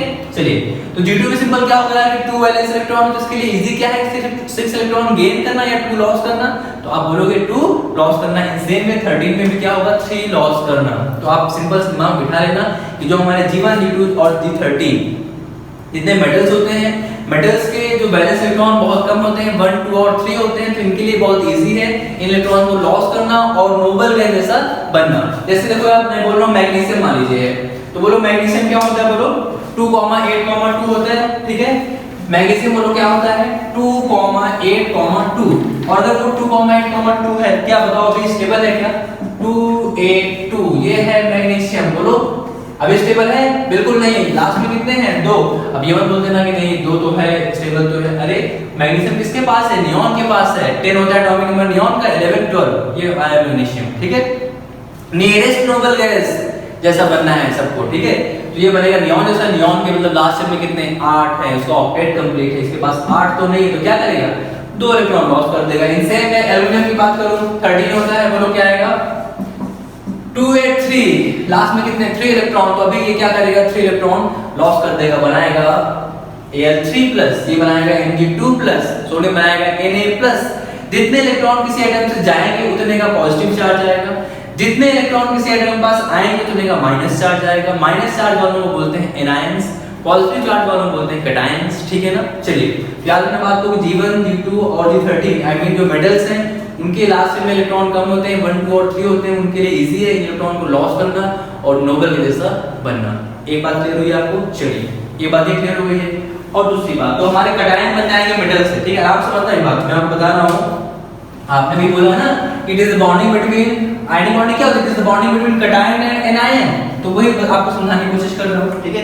नेक्स्ट आपको जो होता है, ये तो बन गए कैटायन मेटल से। अब नॉन मेटल्स में आते हैं, कौन कौन से पता है? मेनली हमारे G15, G16 और G17 के जो ग्रुप्स हैं। 15 समझ लो ना, नाइट्रोजन फैमिली जो है, नाइट्रोजन, फास्फोरस, आर्सेनिक, एंटीमनी किस्म वाला, ठीक है। और ये 16 बोलो कौन सा? ये तो नाइट्रोजन फैमिली है, ये ऑक्सीजन फैमिली और ये हैलोजेंस होते हैं। बताओ इनका बोलो कितना? 15 में जितने भी एलिमेंट्स हैं उनके वैलेंस इलेक्ट्रॉन कितने आएंगे बताओ? अच्छा जैसा 7 होता है 2,5 5 वैलेंस इलेक्ट्रॉन आएंगे, ठीक है। यहां पर इसका कितना होता है? 2,6 8 एटॉमिक नंबर होता है ना इसका, 8 2,6, यहां पर 6 आएंगे, ये उसका 9 जो आएगा 7। आपको पता है ना कि जितना 15 ग्रुप का एलिमेंट है, नाइट्रोजन, फास्फोरस, सब में वैलेंस इलेक्ट्रॉन कितने आएंगे? 5। सभी नॉन मेटल्स हैं, ये भी नॉन मेटल, ये भी नॉन मेटल। अच्छा फिर जो आपका G14 होता है कार्बन फैमिली, वो भी नॉन मेटल होता है, बट वो एक्चुअली आयनिक बॉन्डिंग नहीं बनाते हैं, ठीक है ना, वो कोवेलेंट बॉन्डिंग करते हैं। वो क्यों करते हैं मैं उसमें आता हूं बाद में, कोवेलेंट बॉन्डिंग पढ़ेंगे अभी आप इस पे फोकस करो। G15, G16, G17 ये सभी नॉन मेटल्स हैं यार, इनके वैलेंस शेल में 5, 6 और 7 क्रमशः इलेक्ट्रॉन है, रिस्पेक्टिवली इतने इलेक्ट्रॉन है, ठीक है। और ये इलेक्ट्रॉन्स हैं, बताओ इनके लिए इजी क्या होगा? इनको भी अच्छा अभी ये स्टेबल है क्या? अरे बिल्कुल नहीं, एग्जांपल ले लेते हैं। n का होता है 7 2,5, अभी बताओ स्टेबल है? बिल्कुल नहीं, अभी तो उसके लास्ट में 8 इलेक्ट्रॉन नहीं है ना, ये नियॉन जैसा ये भी बनना चाहेगा, नियॉन के पास में है, ठीक है। तो क्या करेगा बोलो? इसके लिए इजी क्या है कि 5 लॉस कर दे या 3 गेन कर दे? 3 गेन कर दे, ठीक है। तो ये 3 गेन करेगा, बनाएगा N3- एनायन बनाएगा, ठीक है। इन सेम वे ऑक्सीजन होता है 2,6, अभी ये स्टेबल है? बिल्कुल नहीं, स्टेबिलिटी का मतलब है आपके लिए क्या? नोबेल जैसा इलेक्ट्रॉनिक कॉन्फिगरेशन अटेन करना। तो अभी ऑक्सीजन भी स्टेबल नहीं है, जब बनाएगा 2 इलेक्ट्रॉन ये गेन करेगा तब बनाएगा O2-, ठीक है ना, और तब स्टेबल होगा। तो ये मैं क्या बोल रहा हूं कि जो हमारे नॉन मेटल्स हैं मेनली 15, 16, 17 ग्रुप के, ये क्या करते हैं? ये क्या करते हैं कि आपको रेस्पेक्टिवली 3, 2 और 1, अरे 5, 3, 8, 6, 2, 8, 7, 1, 8, ठीक है। तो ये रेस्पेक्टिवली 3, 2 और 1 इलेक्ट्रॉन गेन करते हैं और बनाएंगे एनायंस, ठीक है ना। तो ऐसे एक्चुअली बनते हैं मेटल्स, लूज करते हैं इलेक्ट्रॉन बनते हैं कैटायंस, और नॉन मेटल्स गेन करते हैं इलेक्ट्रॉन बनते हैं एनायंस। और यही कैटायंस और एनायंस के बीच की बॉन्डिंग को हम बोलते हैं क्या बोलो? Ionic bonding. क्या बोलते हैं? Ionic bonding. आराम से मैं इसको थोड़ा सा एक एग्जांपल समझा रहा हूं, ठीक है। जैसे NaCl है, NaCl आपका एक आयनिक कंपाउंड है, कैसे बनता है देखो, Na का एटॉमिक नंबर 11 2 8 1, अभी स्टेबल है? बिल्कुल नहीं। आप बोलोगे क्या करेगा? इलेक्ट्रॉन एक लॉस करेगा, बनाएगा Na+, अगर इसने बनाया जिसका बोलो कितना हो गया? 2,8, अभी स्टेबल हो गया। अब जो इलेक्ट्रॉन इसने लॉस किया है कौन लेने आ रहा है? बोलो Cl। क्यों? इससे कितना होता है? 2 8 7, अभी लास्ट में 7 है, ये क्या करेगा? एक इलेक्ट्रॉन गेन कर लेगा। जब इलेक्ट्रॉन को गेन करता है उतने का माइनस चार्ज आता है उसके ऊपर, तो Cl इलेक्ट्रॉन ने गेन करेगा, बनाएगा Cl-। Cl- बोलो कितना हो जाएगा? 2,8,8, अभी ये भी खुश हो गया, सोडियम आयन भी खुश और Cl- भी, दोनों खुश हो गए, दोनों का अपग्रेड कंप्लीट हो गया ना, ठीक है। अब देखो NaCl कैसे बना हुआ? ये बना Na+, ये बना Cl-। देखो यहाँ पे Na+, आराम से समझना, ये है Na+, ये Cl-, ये दोनों क्या है? अपोजिट आयन है, अपोजिट चार्जेस हैं, ये क्या करेंगे? एक दूसरे को अट्रैक्ट करेंगे। There is a strong force of attraction with force electrostatic force. आप आराम से पढ़ोगे, ठीक है। इलेक्ट्रोस्टैटिक मतलब सिंपल ये चार्ज के बीच जो फोर्स होता है, ठीक है, उसको बोलते हैं इलेक्ट्रोस्टैटिक फोर्स। तो इलेक्ट्रोस्टैटिक फोर्स यहां पे लगेगा, दोनों बीच में स्ट्रांग फोर्स ऑफ अट्रैक्शन लगेगा। एक्चुअली इसी स्ट्रांग फोर्स ऑफ अट्रैक्शन को हम बोलते हैं आयनिक बॉन्डिंग, ठीक है। सिंपल बात आपको याद रखना है कि metals generally lose the electron and form the cation, mind disperse generally, ठीक है ना। मैं आपको भी एक्सेप्शन बताऊंगा इसका, ऐसा नहीं कि सभी मेटल्स से केवल कैटायन बनाते हैं, आयनिक बॉन्ड बनाते हैं, ठीक है ना। कुछ हमारे नॉन मेटल्स वाले कॉम्बिनेशन वाले आयंस हैं जो हमारे आयनिक कंपाउंड बनाते हैं, ठीक है। तो मेटल्स क्या करते हैं, वो इलेक्ट्रॉन लूज करते हैं, उनके लिए इजी काम क्या है, इलेक्ट्रॉन लूज करना। उनकी वैलेंस शेल में 1, 2 और 3 इलेक्ट्रॉन, उनके लिए इजी है इलेक्ट्रॉन लूज करना। इलेक्ट्रॉन लूज कर देंगे, बनाएंगे कैटायन। और नॉन मेटल्स के लिए सिंपल इजी क्या है, इलेक्ट्रॉन्स गेन करना। कौन कौन से मेन ग्रुप के लिए हमारे बोलो, 15, 16, 17 के लिए 15 लिए बोलो कितना 3, 16 के लिए 2 गेन करना, 17 के लिए 1 इलेक्ट्रॉन गेन करना, बनाएंगे anions. And there is a force of attraction between, strong force of attraction between this cation and anion, and this force of attraction is actually your ionic bonding. So please write down, ionic bonding is not actually a bond. Bond का मतलब आपके दिमाग में क्या होता है, ऐसा bond बनना कुछ, ठीक है। हम लोग अभी पढ़ेंगे जब, ठीक है, अभी हम लोग जब कोवैलेंट बॉन्डिंग जब पढ़ लेंगे, ठीक है, तो आप जानोगे यार सिंपल आपने कुछ स्ट्रक्चर्स भी देखे हैं प्रीवियस क्लासेस में। जैसे ये मान लो ये मीथेन होता है, CH4 होता है, हम बाद में पढ़ाऊंगा इसको। जैसे मान लो ये मीथेन होता है, यहाँ पे देखो ये बॉन्ड होते हैं, ठीक है, इनको बोलते हैं सिंगल बॉन्ड है ये। ऐसे आप बोलो कुछ मान लीजिए ऑक्सीजन जैसे बनता है, देखो यहाँ पे डबल बॉन्ड है। तो आप केमिस्ट्री में सब देखते हो ना स्ट्रक्चर, जब कोई भी आप स्ट्रक्चर बनाते हो तो ऐसे देखते हो, ये जो लाइंस होती है उनको बॉन्ड बोलते हैं, ठीक है ना। तो एक्चुअली ऐसी लाइंस कभी आपको आयनिक कंपाउंड में नहीं मिलेगी, आयनिक बॉन्ड में नहीं मिलेगी। क्यों, आयनिक बॉन्ड कोई ऐसा ये बॉन्ड इस टाइप का बॉन्ड नहीं होता है, ठीक है ना। तो सिंपल फोर्स ऑफ अट्रैक्शन है between this two opposite ions, उसी फोर्स ऑफ अट्रैक्शन को बोलते हैं आयनिक बॉन्ड या इलेक्ट्रोवैलेंट बॉन्ड। क्लियर हो गया बात को, ये बात तो अच्छा आएगी नहीं है, तो अच्छा क्या आराम से समझना इस बात को, ठीक है ना। बहुत ही सिंपल बात हम लोग कर रहे हैं अभी। बोलो हमने अभी क्या बात की कि यार मेटल्स क्या होते हैं, वो इलेक्ट्रॉन लूज करते हैं, बनाएंगे कैटायंस। और नॉन मेटल्स क्या करेंगे, इलेक्ट्रॉन गेन करेंगे, बनाएंगे anions. And there is a strong force of attraction between these cations and anions, and this force of attraction is actually your ionic bond, ठीक है। तो आप सिंपल इस बात को लिख सकते हो कि आयनिक बॉन्ड बेसिकली क्या होता है, बोलो मेटल और नॉन मेटल के बीच में बनता है। मोस्ट ऑफ द जो आयनिक कंपाउंड होते हैं वो मेटल्स एंड नॉन मेटल्स के बीच में बनते हैं, बट सभी नहीं। मैं आपको कुछ यहाँ पे एक्सेप्शन बताऊंगा जो एक्चुअली मेटल के कैटायन ही नहीं है, ठीक है। तो आप इस बात को सिंपल लिख लेना कि मेटल और नॉन मेटल के बीच में भी मेटल्स और नॉन मेटल्स के बीच में जो बॉन्डिंग होती है उसको बोलते हैं आयनिक बॉन्डिंग, ठीक है। देखो मैं मेटल के बीच में और नॉन मेटल के बीच में केवल क्यों नहीं आयनिक बॉन्डिंग होती है, और एक कुछ एग्जांपल्स हैं जो एक्सेप्शन बता रहा हूं मैं। जैसे आप देखो यहाँ पे NH4+ होता है, ठीक है, आपने ऑलरेडी पढ़ रखा है, ये अमोनियम आयन है NH4+, ठीक है। यहाँ पे देखो ये नाइट्रोजन क्या है, नॉन मेटल, ये हाइड्रोजन क्या है, नॉन मेटल, दोनों ही नॉन मेटल है, उनका कॉम्बिनेशन है, उसका जो कैटायन है ये भी बनाता है बहुत सारे आयनिक कंपाउंड। जैसे NH4Cl है, NH4 का NH4 SO4 है, ammonium sulphate, ammonium chloride, ammonium nitrate, सब पता है सभी क्या है, ये बोलो क्या है, सभी ये आयनिक कंपाउंड है, ठीक है ना। तो एक्चुअली जैसे अमोनियम आयन के बहुत सारे आयनिक कंपाउंड एग्जिस्ट करते हैं, तो यही बात है, ये एक्सेप्शन आप सिंपल याद रखना। आपसे कोई बोले कि नहीं हमेशा केवल मेटल नॉन मेटल ही आयनिक कंपाउंड बनाएंगे, ऐसा सही नहीं है, बट हाँ मोस्ट ऑफ द जो कंपाउंड है वो मेटल और नॉन मेटल के बीच में ही बनते हैं, ठीक है ना। मेटल का गुणधर्म क्या होता है, मेटल का जो नेचर है वो क्या होता है, उसका नेचर है इलेक्ट्रॉन लॉस करना। इलेक्ट्रॉन लॉस करना नेचर क्यों है, उसके लिए इजी इलेक्ट्रॉन लॉस करना क्यों, they have very less valence electron 1, 2 और 3।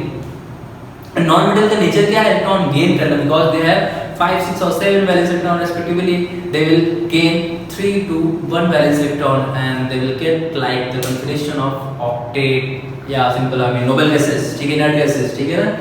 आपको ये बात क्लियर हो गई यार, ठीक है। तो आप बोलोगे मेटल नॉन मेटल बीच में जो बॉन्डिंग बनी उसको बोलेंगे आयनिक बॉन्डिंग, जैसे NaCl है, सिंपल, ठीक है। और देखो यहाँ पे एक और बात, आप सभी कंसेप्ट को आराम समझना, ठीक है, बहुत इंपॉर्टेंट बातें आप लोग कर रहे हैं इसलिए भी, ठीक है। ओके अब देखो यार यहाँ पे हम इसका और एक डेफिनेशन बना रहे हैं, इसके हम 3-4 डेफिनेशन ऐसे बनाएंगे, ठीक है ना। सभी सिंपल डेफिनेशन से, आपको कुछ रटना नहीं खास, आपको सब चीजें लॉजिकली समझना है, ठीक है। अब देखो मैं क्या बोलता हूँ, आपने यार एक टर्म अभी पढ़ा है जस्ट पहले चैप्टर में, जो इलेक्ट्रोनेगेटिविटी पढ़ा है ना, इलेक्ट्रोनेगेटिविटी या इलेक्ट्रोपॉजिटिव आपने टर्म्स वहां पे यूज किए, इलेक्ट्रोपॉजिटिव और इलेक्ट्रोनेगेटिव। आपको पता है जितने इधर मेटल्स वाले जो मेटल्स होते हैं वो क्या होते हैं, इलेक्ट्रोपॉजिटिव होते हैं नेचर के, और वो क्या होते हैं, बोलो इलेक्ट्रोनेगेटिव होते हैं। कैसे, सिंपल, अच्छा ये इलेक्ट्रोपॉजिटिव होते हैं इसका मतलब ये नहीं कि इसका इलेक्ट्रोनेगेटिव कुछ होता ही नहीं, ठीक है ना। बट उनके लिए इलेक्ट्रोपॉजिटिव मतलब आपके लिए सिंपल बताऊं तो क्या होता है, आप इसको थोड़ा इस वे से समझना, ठीक है ना। कैसे कि मान लीजिए सोडियम है, तो सोडियम ने क्या किया, एक इलेक्ट्रॉन लॉस किया, ठीक है, तो क्या बना, बोलो Na+1 में एक इलेक्ट्रॉन निकल गया। अच्छा जब इस रिएक्शन को मतलब लिखते हैं, कैसे लिखते हैं, बोलो Na ने क्या किया, इलेक्ट्रॉन लॉस किया एक, और बन गया Na+ आयन बन गया, ठीक है। तो हम बोलते हैं ऐसे एलिमेंट का ये क्या है, इसके पास चार्ज कितने का है, बोलो +1 का आया।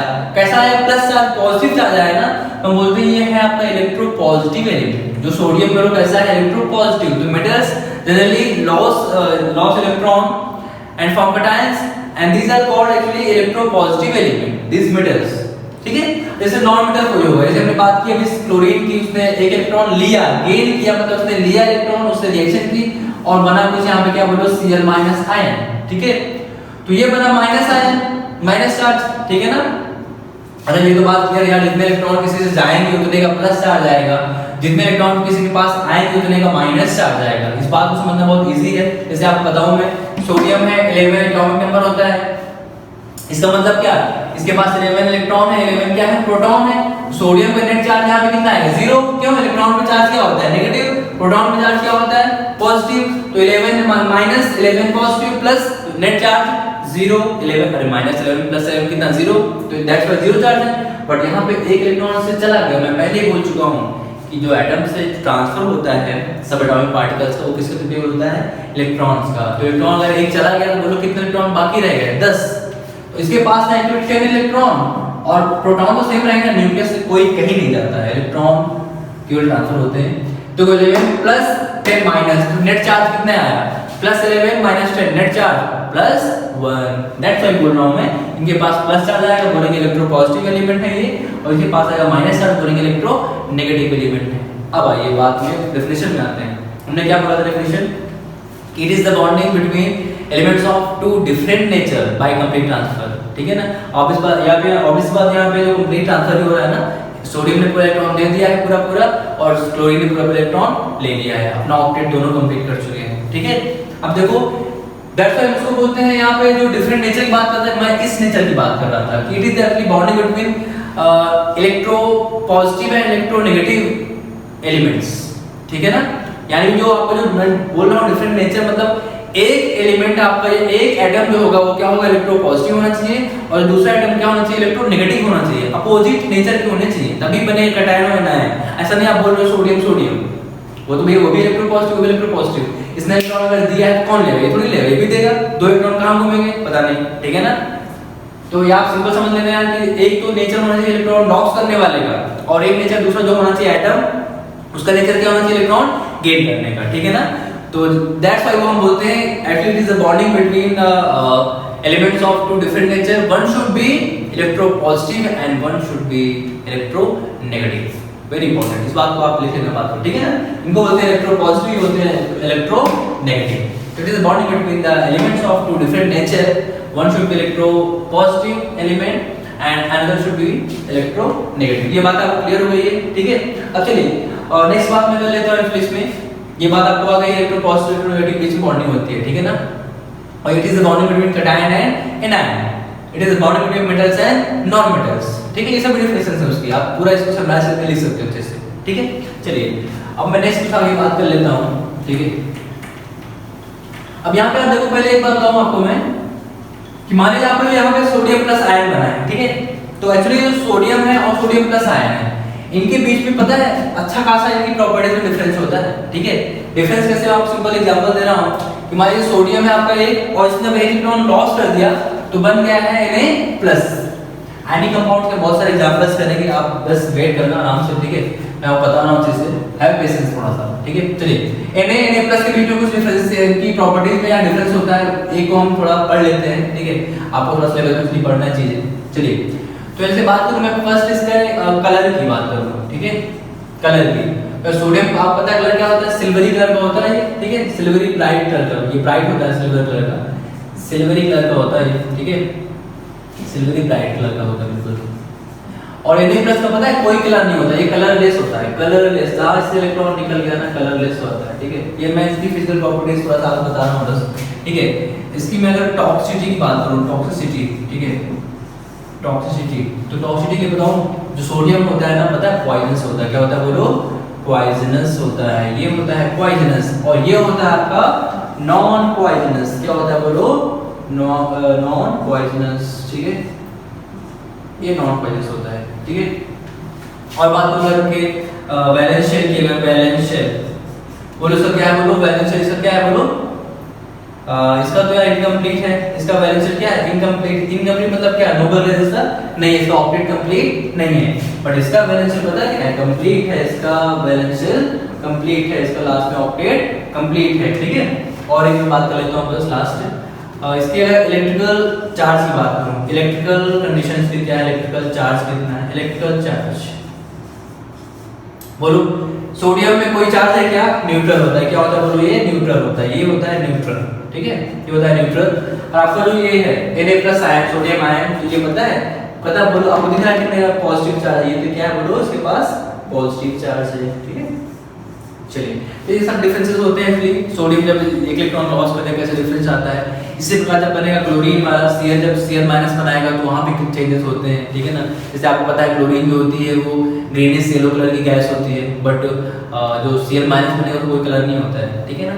ऐसे ये भी पॉइजनस होता है, सिंपल तो टॉक्सिक होता है, बट वो आपको नॉन पॉइजनस होता है, Cl- जब बनता है।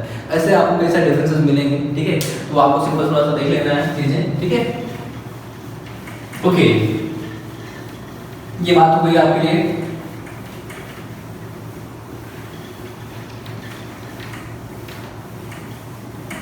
ओके, नेक्स्ट आपको मैं थोड़ा फंडा बता दूं एक चीज, हम लोग तब से यार पढ़ रहे हैं कि स्ट्रक्चर्स के बारे में बात कर लेते हैं थोड़ा सा, ठीक है। आयनिक कंपाउंड के स्ट्रक्चर्स हम कैसे बताएंगे, कैसे आप एग्जाम में आए, कैसे आप बताओगे, ठीक है। तो यार देखो यार, हम लोगों को जो स्ट्रक्चर पढ़ना है यहाँ पे सिलेबस में, उसको हम बोलते हैं इलेक्ट्रॉन डॉट स्ट्रक्चर। क्या बोलते हैं बोलो, इलेक्ट्रॉन डॉट स्ट्रक्चर, क्या बोलते हैं, इलेक्ट्रॉन डॉट स्ट्रक्चर, ठीक है। एक्चुअली अमेरिकन एक केमिस्ट थे जिनका नाम था लुइस करके, आप ये नाम हमेशा बहुत ज्यादा सुनने वाले हो केमिस्ट्री में यार, ठीक है। लुइस एसिड, लुइस बेस क्या होते हैं, हाँ, लुइस थ्योरीज क्या होती हैं, और ठीक है, यहाँ पे लुइस स्ट्रक्चर पढ़ने वाले हैं। और लुइस स्ट्रक्चर आपको हमेशा पढ़ना है जब तक आप केमिस्ट्री पढ़ रहे हो। लुइस स्ट्रक्चर इसको बोलते हैं, लुइस स्ट्रक्चर। तो लुइस साहब ने कुछ एक फंडा दिया स्ट्रक्चर बनाने का, उसी स्ट्रक्चर को हम फॉलो करेंगे। तो बनाएंगे पहले आयनिक कंपाउंड कुछ एग्जांपल्स, ठीक है। ये क्या बोलते हैं लुइस जी, क्या जो भी आपको बनाना है, जिसका भी स्ट्रक्चर बनाना है, जितने भी एटम्स हैं उसमें, एटम्स में अब वैलेंस इलेक्ट्रॉन को एज अ डॉट दिखा दो। देखो नाम क्लियर है, electron dot structure, it means electron as a dot. तो वैलेंस जो इलेक्ट्रॉन है उनको केवल आपको उस एटम के ऊपर एज अ डॉट दिखाना है। फिर आपको ट्रांसफर दिखाना है, कैसे क्या हो रहा है, कोई गेन कर रहा है, कोई लॉस कर रहा है या शेयर कर रहा है, वो सब डिपेंड करेगा बॉन्डिंग पे, ठीक है। बट आपको कैसे स्ट्रक्चर बनाना है मैं आपको यहाँ पे सिखा रहा हूँ, आयनिक कंपाउंड कैसे बनते हैं, ठीक है। चलिए, तो यार पहली बात लुइस स्ट्रक्चर बोल रहा है, वैलेंस इलेक्ट्रॉन। यार आपको पता है ना, हमेशा दिमाग में ये बात रखना है आपको कि जो बॉन्डिंग हम पढ़ रहे हैं ना, तो बॉन्डिंग में केवल और केवल वैलेंस इलेक्ट्रॉन ही पार्टिसिपेट करते हैं, only valence electron. It means last shell में जो इलेक्ट्रॉन है ना, वही इलेक्ट्रॉन केवल पार्टिसिपेट करेंगे आपकी केमिकल बॉन्डिंग में। तो आपको मतलब केवल उनसे होगा, आप उन्हीं इलेक्ट्रॉन्स को दिखाओगे। अब मैं इसे आपको सबसे सिंपल एग्जांपल NaCl का ले रहा हूं, पहला आयनिक कंपाउंड का NaCl। आपने कंपाउंड देखा नहीं, आपको पहचानना है, ये है मेटल, ये है नॉन मेटल, आयनिक कंपाउंड। ये है इलेक्ट्रोपॉजिटिव, ये है इलेक्ट्रोनेगेटिव, आयनिक कंपाउंड।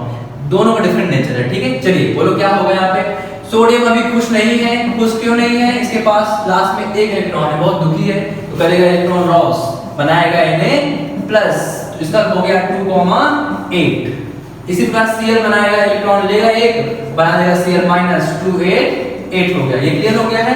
अब मैं इसका आपको स्ट्रक्चर बता देता हूँ, लुइस स्ट्रक्चर कैसे बनाते हैं, इसको समझना थोड़ा आराम से। देखो कैसे बनाएंगे, ये क्या बोल रहा है लुइस जी, क्या बोल रहे हैं बोलो, कि अपने जो वैलेंस इलेक्ट्रॉन भैया ऊपर दिखा दो ऐसा डॉट। तो यार मैं देखो सोडियम मेटल है ना, तो उसके मैं इलेक्ट्रॉन को थोड़ा सा क्रॉस दिखा रहा हूँ, ठीक है। अब मैं डिफरेंशिएट कर रहा हूँ, सिंपल इसको क्रॉस दिखा दूंगा और नॉन मेटल वाले क्या दिखा दूंगा, डॉट से। आप इसको डॉट से दिखा सकते हो, कोई इशू नहीं है, बट हम लोग डिफरेंशिएट कर पाएंगे कि इसका इलेक्ट्रॉन सोडियम का, वो Cl का है, ठीक है। तो ये इलेक्ट्रॉन, इसका एक वैलेंस इलेक्ट्रॉन, दैट्स व्हाई इसके ऊपर हमने एक वैलेंस इलेक्ट्रॉन लगा दिया, चिपका दिया। Cl का कितना वैलेंस इलेक्ट्रॉन बोलो, 7। तो 7 के लिए देखो यहाँ पर 7 वैलेंस इलेक्ट्रॉन देखना, 1 2 3 4 5 6 7, ठीक है। अब हो गया, देखो यहाँ पे 3 हो गया ना, 7 वैलेंस इलेक्ट्रॉन इसके, सोडियम का 1, इसका तो 7 होता है ना, 2 8 7 होता है Cl का, इसका 2 8 1 होता है। चलिए अब देखो क्या होगा, कंप्लीट ट्रांसफर होगा। सोडियम बोलेगा हमारा ऑक्टेट कंप्लीट नहीं, हम इलेक्ट्रॉन एक दे रहे हैं, आप खुश हो जाएंगे। Cl बोलेगा आप दे रहे हो, हम ले ले रहे हैं, हमारा हम भी क्या हो जाएंगे, खुश रहेंगे, दोनों लोग खुश हो जाएंगे। अब देखना ये करेगा इसको कंप्लीट ट्रांसफर, मतलब इसको ऐसे ट्रांसफर कर रहा है। अगर आपको आयनिक बॉन्ड में याद रखना है कि आपको जो ये ट्रांसफर दिखाना है वो एक कर्व्ड एरो से दिखाना है, कर्व्ड एरो से, ठीक है। आगे कभी इसको ऐसे मत कर देना, क्यों? ये एक्चुअली एक बॉन्डिंग का टाइप होता है, थर्ड टाइप जो पढ़े कोऑर्डिनेट बॉन्डिंग होती है। तो आपको अगर आपने इसको ऐसे दिखाया तुरंत आपका आंसर गलत, क्यों? आपको लगेगा आई मीन एग्जामिनर को क्या लगेगा जो आपको चेक करे कॉपी, ये इसने बना दिया क्या कोऑर्डिनेट बॉन्डिंग, जबकि ऐसा होता है नहीं इसमें, ठीक है ना। क्योंकि आपको आयनिक बॉन्डिंग में जो इलेक्ट्रॉन का ट्रांसफर दिखाना है वो ऐसा कर्व्ड एरो दिखाना है, ठीक है, कर्व्ड फॉर्म में। ये बन गया, उसने इसको दे दिया। अब देखो जहां इससे इलेक्ट्रॉन चला गया, जितना इलेक्ट्रॉन जाएगा उतने का प्लस चार्ज बना कटायन Na+। Cl ने एक इलेक्ट्रॉन लिया है, बनाएगा anion Cl-। इसका इलेक्ट्रॉन दिखा दो यहाँ पे, देखो इसके तो खुद के थे 7 और एक आ गया ये सोडियम का। अब इसका तो ऑक्टेट कंप्लीट, इसका भी ऑक्टेट कंप्लीट, Na+Cl-, ठीक है ना। अब देखो यार एक बात और कि यहाँ पे जो इलेक्ट्रॉन दिखाओगे ना, अगर 2 इलेक्ट्रॉन है तो उनको पेयर में दिखाना है, ठीक है, पेयर्स में आपको दिखाना है, ठीक है। चलिए तो Na+ ये इसका लुईस स्ट्रक्चर है, NaCl जब बनता है, ठीक है। देखो यहाँ पे Na+ बन गया, Cl- बन गया, इसको बोलते हैं क्या है, ये NaCl, NaCl है। ये है पॉजिटिव चार्ज, ये है नेगेटिव चार्ज, ये है कैटायन, ये है anion. There is force of attraction between cation and anion, and this force of attraction is actually your ionic bonding. क्या है बोलो? Ionic bonding. चलिए आपको नेक्स्ट एग्जांपल बता रहा हूं मैं एक और, ठीक है। लुईस स्ट्रक्चर मान बनाना है आपको। इसका next simple example MgO, magnesium oxide. Magnesium oxide जहां आपने लिखा मैग्नीशियम ऑक्साइड तो आपको तुरंत दिखे दो लोग, कौन लोग? मैग्नीशियम और ऑक्सीजन। ये है इलेक्ट्रोपॉजिटिव, ये है इलेक्ट्रोनेगेटिव, ये है मेटल, ये है नॉन मेटल। तुरंत समझ में आ जाना चाहिए कौन सी बॉन्डिंग? आयनिक बॉन्डिंग। चलिए Mg का बोलो कितना होता है? 12 होता है। नाउ 2 8 2 अभी स्टेबल है, अभी खुश है? बिल्कुल नहीं। दो इलेक्ट्रॉन क्या करेगा? लूज करेगा, बनाएगा क्या? Mg2+। ऑक्सीजन बोलो कितना? 2,6 अभी खुश है क्या? बिल्कुल नहीं। ये क्या करेगा? दो गेन करेगा, बनाएगा O2-। इसका क्या हो कन्फर्मेशन? 2,8 हो जाएगा, ठीक है ना। आइए अब इसमें लुईस डॉट स्ट्रक्चर बनाते हैं। लुईस स्ट्रक्चर कैसे? ये है Mg, वैलेंस इलेक्ट्रॉन बोलो कितने इसके? 2 है, क्रॉस से दिखा दो। ऑक्सीजन के वैलेंस कितने होते हैं बोलो? 6। ये 6 आपको आशा है दिख रहे होंगे सभी 6 इलेक्ट्रॉन, ठीक है। चलिए 2 2 4 6। अब देखो ये बोलेगा आपका ऑक्टेट कंप्लीट नहीं, मेरा कंप्लीट नहीं, आप ट्रांसफर करते हैं। ये देखो हमने इसको एक ऐसे ट्रांसफर किया, एक ऐसे ट्रांसफर किया। देखो इससे 2 इलेक्ट्रॉन गए, 2 प्लस का चार्ज Mg2+ कैटायन आपके पास आ चुका है। इससे 2 इलेक्ट्रॉन लिया, बन गया O2- एनायन बन गया है, ठीक है। अब देखो यार इसके पास तो 6 इलेक्ट्रॉन थे और 2 इलेक्ट्रॉन इसने क्रॉस वाले लिए हैं मैग्नीशियम से, वो भी दिखा दो। 6 खुद के दिखा दो। इसके भी 8, इसका भी 8, सबका भला हो गया है। MgO बन चुका है आपके पास मैग्नीशियम ऑक्साइड, Mg2+ और O2-। ये है कैटायन, ये है anion. There is a force of attraction, strong force of attraction between the cation and anion. That attraction force is actually your ionic bonding. I think आप बहुत clear हो रहा है चीजें धीरे धीरे। यानी बॉन्डिंग क्या होती है? It is the bonding between metals and non metals. Metal lose electron form cation, non metal lose gain electron form anion. There is force of attraction between cation and anion. This force of attraction is actually your ionic bonding. आपको यार कुछ homework देखो, simple आपको practice करनी, simple मैं आपको दे रहा हूं। नेक्स्ट लिखिए ये होमवर्क आपके लिए, आपको सिंपल इसको प्रैक्टिस कर लेना है। AlCl3, ठीक है, कैल्शियम ऑक्साइड, ठीक है, K2S पोटेशियम सल्फाइड, K2S और करोगे चलिए सबसे पहले इतना, ये 3 होमवर्क आपका गया है, ठीक है। इनका लुईस डॉट स्ट्रक्चर भी बनाना और कैसे इनका ऑक्टेट कंप्लीट करा वो भी दिखाना है आपको, ठीक है ना। चलिए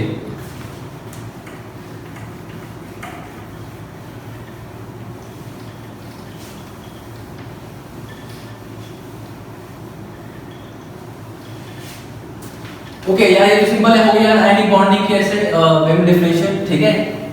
अब मैं सिंपल और कुछ बातें आपसे कर लेता हूं। देखो यहाँ पे होता क्या है कि आपको देखो यहाँ पे एक टर्म हम पढ़ते हैं इलेक्ट्रोवैलेंसी। क्या पढ़ते हैं बोलो? इलेक्ट्रोवैलेंसी, ठीक है, इलेक्ट्रोवैलेंसी। अच्छा आप कैल्शियम ऑक्साइड भी बना ही होगे ना, कैल्शियम ऑक्साइड। चलो सब बना एक बना लेता हूँ, ठीक है, कैल्शियम ऑक्साइड बना लेता हूँ। बोलो कैल्शियम कितना होता है? 2,8,8,2। ये क्या करेगा? 2 इलेक्ट्रॉन लॉस करेगा, ये 2 इलेक्ट्रॉन गेन कर लेगा। देखिए लुईस कैसे बनेगा इसका। ये है ऑक्सीजन का, ये है, ये इसको दोनों ट्रांसफर करेगा, ठीक है। तो ये बनाएगा Ca2+ ये बनाएगा O2 माइनस, इसके आपको इलेक्ट्रॉन भी दिखाने हैं, ये बन गया Ca2 plus, cation anion, force of attraction ionic bond, ठीक है।